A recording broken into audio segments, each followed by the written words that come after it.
तो स्वागत करती हूँ मैं सरिता सोनी आप सभी का अपने चैनल में। इंडियन यूट्यूबर सरिता प्रीतम प्यारी, आप हमारे चैनल में नए हैं तो कृपया सर्वप्रथम हमारे चैनल को सब्सक्राइब जरूर करें और बेल आइकन का ऑल वाला बटन ही प्रेस करें, जिससे हमारे आने वाली नई वीडियोस जो नित्य प्रतिदिन आपके लिए प्रेरणा का स्रोत बनती है वो आपकी स्क्रीन पे नोटिफिकेशन आ जाएगी। यहाँ पर मैं सफाई कर रही हूँ और घर के एंट्रेंस ऊपरी सतह और निचला सतह यानी कि घर के 3 द्वारों को साफ रखना अति आवश्यक माना जाता है। तो यहाँ पर मैं आज सफाई के लिए ही शुरुआत कर चुकी हूँ और तुलसा माता को ग्रीनरी यानी पूरी तरीके से हरा भरा रखने के लिए इन्हें पानी दे रही हूँ और पूरी तरीके से इनकी पत्तियों को धुल रही हूँ क्योंकि काफ़ी डस्ट बैठ चुका है।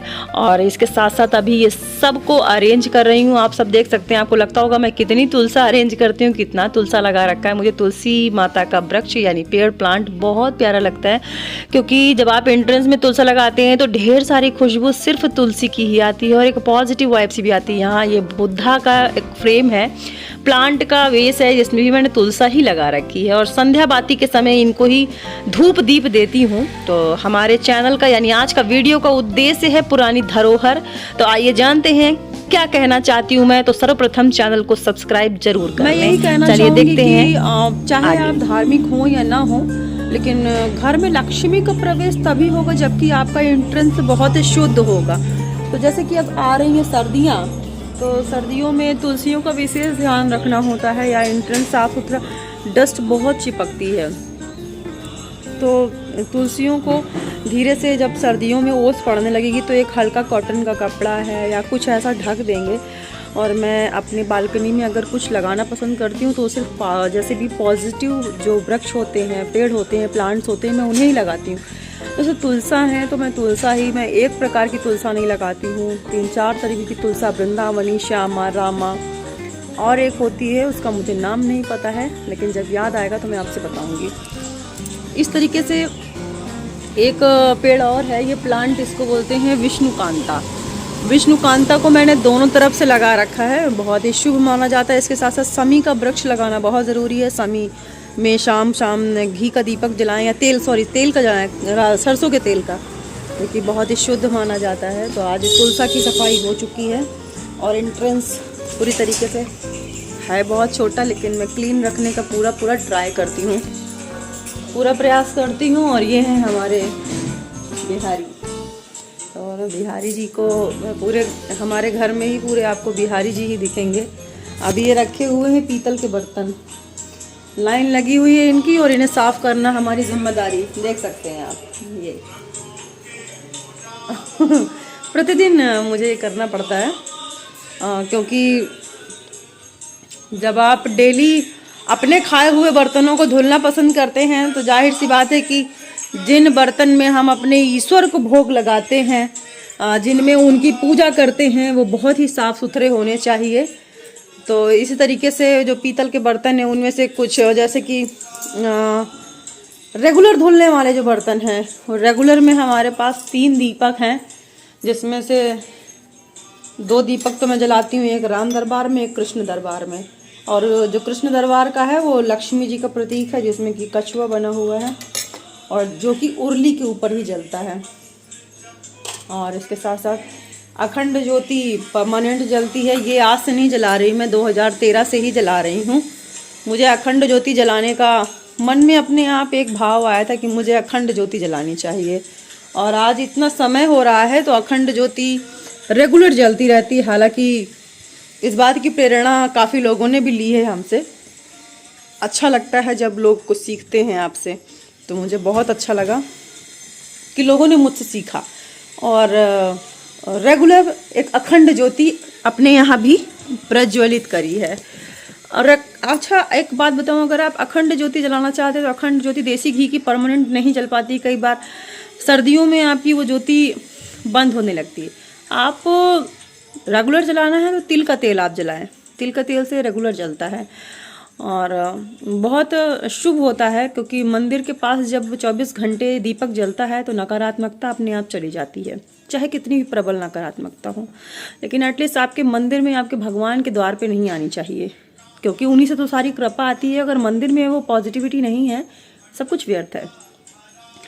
तो मैं आपको दिखाना चाहूँगी कुछ बहुत कलेक्शंस मंदिर का, जो शायद कल दिखाऊंगी आपको कि क्या क्या मैं अपनी भगवान के जो भगवान के वस्त्र हैं, भगवान के परफ्यूम्स का कलेक्शन अलग रखती हूँ मैं।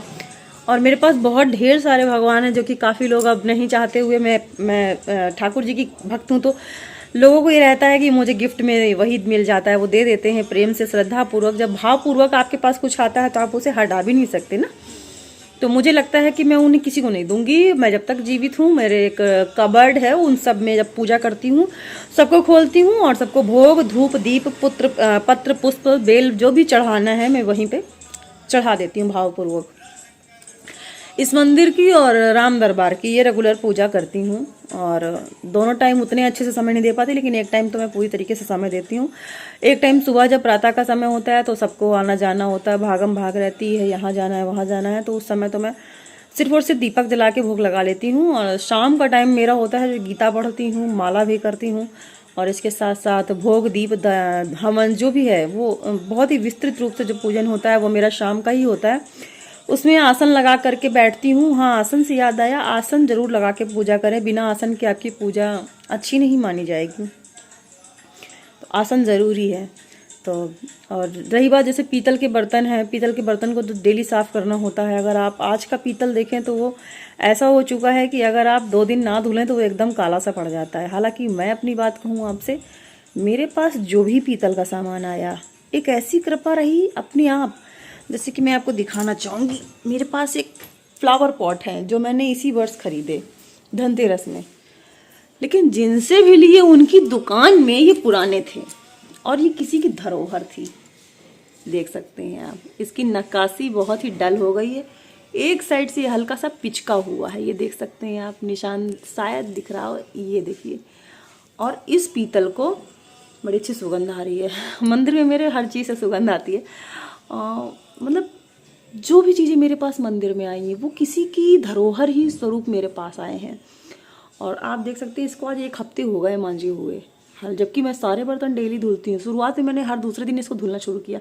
मैंने देखा जब इसकी चमक तो वैसी की वैसी रहती है, तो सिर्फ डस्टिंग कर देती हूँ, यानी क्लीन कर देती हूँ।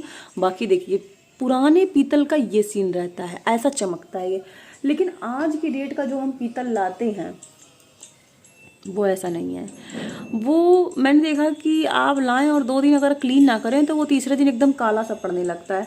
जिस तरीके से मैं आपको दिखाती हूँ नया मेरे पास पीतल में क्या हो सकता है। बहुत सी ऐसी चीज़ें हैं जो नया पीतल आता है वो उतना अच्छा नहीं होता है। जैसे कि ये पीतल है हमारे पास,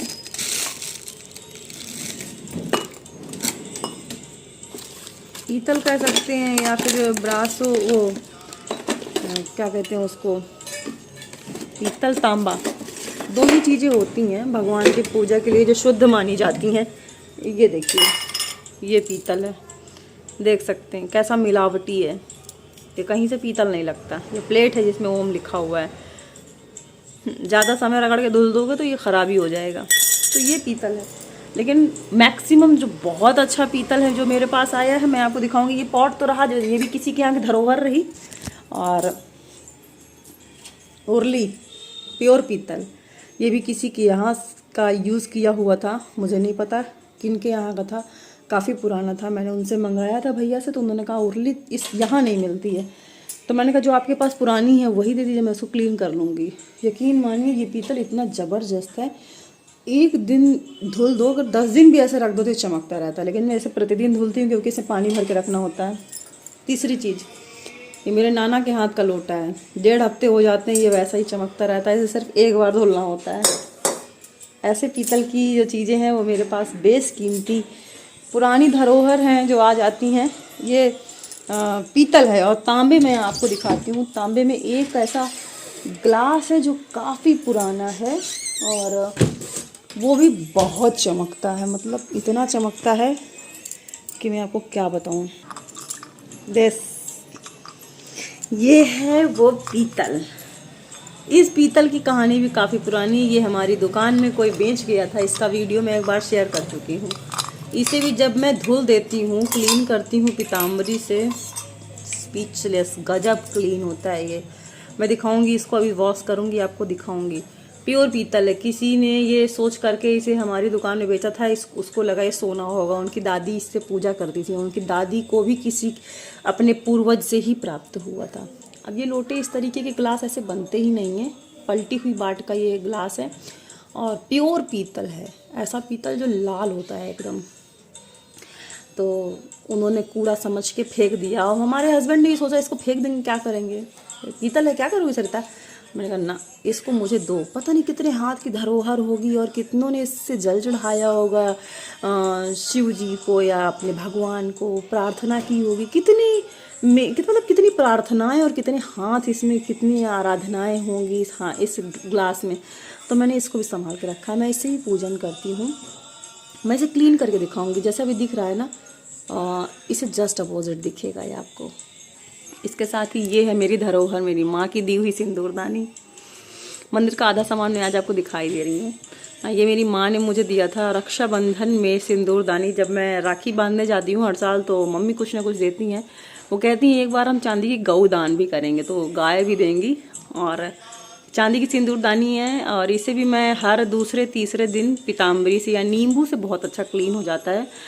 तो जिनके पास पैसे का अभाव है नींबू से क्लीन कर सकते हैं, जिनके पास आप सामर्थ्यवान है तो पीताम्बरी से क्लीन करें, एकदम ज़बरदस्त चमकता है। लेकिन चांदी से भी शुद्ध होता है ये गोबर का गौर, ये ज़रूर बनाएं। गोबर के गौर से ही सुहाग लेना ज़्यादा अच्छा होता है, गाय का गोबर होना चाहिए। तो मैंने क्या किया, हालांकि चांदी प्रथम शुद्ध माना जाता है ऐसा कहते हैं, लेकिन पुराने लोग गोबर का भी, गाय के गोबर का ही गौर बनाते हैं। तो मैंने ये ऐसा बना के और ऐसे रखा हुआ है। ये माता रानी के पास ही रखती हूँ। कहते हैं माँ दुर्गा की तो मूर्ति अगर आपके पास है तो वहाँ पर शिव जी की या और गौर, ये दोनों चीज़ें होनी आवश्यक हैं। तो बहुत अच्छी बात है और धार्मिकता अपने मन में रखना बहुत ज़रूरी है, पूजा करना बहुत ज़रूरी है। आ गई है चिड़िया, आ गई हमारे यहाँ। ये एक चिड़िया है, मैं आप सबको दिखाती हूँ, देखिएगा। ये प्रतिदिन बहुत परेशान करती है, जो हमारे यहाँ विष्णुकांता के पेड़ हैं उनको ख़राब करती है। ये देखो बैठी है, आवाज़ आ रही है, ये बैठी है, ये इसका पूंछ दिख रहा है, ये पूंछ दिख रहा है। वो गई, वो बैठ गई जाके। मैं प्रतिदिन इससे परेशान हो जाती थी, बोलती थी कि ये विष्णुकांता के वृक्ष को ख़राब करती है। रोज़ काट काट के काफ़ी ख़राब कर दिया, काट दिया। ये देखिए सूख गया है, काफ़ी सूख गया, कई जगह से काट दिया।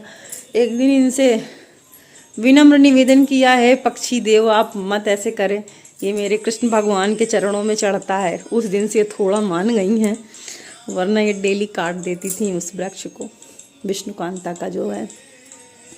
तो इस तरीके से हमारे पास पुरानी चीज़ें हैं और सच बताऊं पुरानी चीज़ों से मुझे अटैचमेंट भी है। मैं किसी दिन आपको सिद्धनाथ मंदिर के मूर्तियों का वीडियो भेजूंगी। सिद्धनाथ मंदिर में जितनी मूर्तियां हैं उनके माथे के पास मूर्तियों में गड्ढा हुआ है। उससे पता है मेरा अनुमान क्या होता है, मुझे लगता है इन मूर्तियों में ना जाने कितनी पीढ़ियों ने यहाँ टीका लगाया होगा, कितनी उंगलियाँ स्पर्श हुई होंगी, कितनों की श्रद्धा स्पर्श हुई होगी, कितनों की भावनाएं स्पर्श हुई होंगी।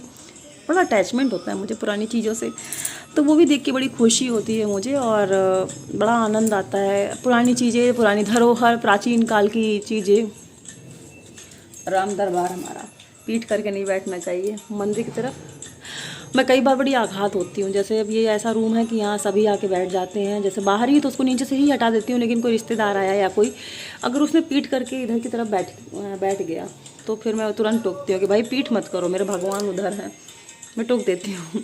किचन में है, किचन में अगर किसी ने पैर लगा के टिका लिया तो भी मैं टोकती हूँ कि नहीं पैर मत टिकाओ। बहुत से लोग उंगलियाँ चटकाते हैं, उसके लिए मैं बहुत टोकती हूँ, मेरी आदत है टोकने की। जो अनिष्ट चीज़ें हैं उन्हें नहीं करना चाहिए, जिससे हम जानते हैं कि चीज़ें गलत हो सकती हैं उन्हें नहीं करना चाहिए। चलो मिलते हैं फिर नेक्स्ट वीडियो में। अभी का वीडियो बहुत लंबा हो जाएगा। ये देख सकते हैं हमारे एक बड़े प्रियतम है हमारे जो जन्माष्टमी में मैं रास्ते में पैदल पैदल चल रही थी तो एक भैया से उन्होंने मुलाकात कराई और ये 50 रुपए में जोड़ा दे के चले गए, एक इधर एक उधर। ये अपनी साज सज्जा स्वतः ही बनाते रहते हैं, इनका भी अलग ही रहता है रोज, मतलब खुद अपने आप इन्होंने अपना मंदिर सजाया संवारा, पता नहीं कैसे बनता चला गया, मुझे खुद नहीं समझ में आता। अपनी चीज़ें अपने पास बुला बुला के मुझसे मंगवा लेते हैं और फिर रखवाते रहते हैं, कहते हैं देखो अब मैं सुंदर लग रहा हूँ। मैं बोलती हूँ एकदम रपचिक, ज़बरदस्त लग रहे हो आप। मतलब खुद मुझसे सारी वो चीज़ें मंगाते हैं जो इनके आसपास चार चांद लगा देती हैं।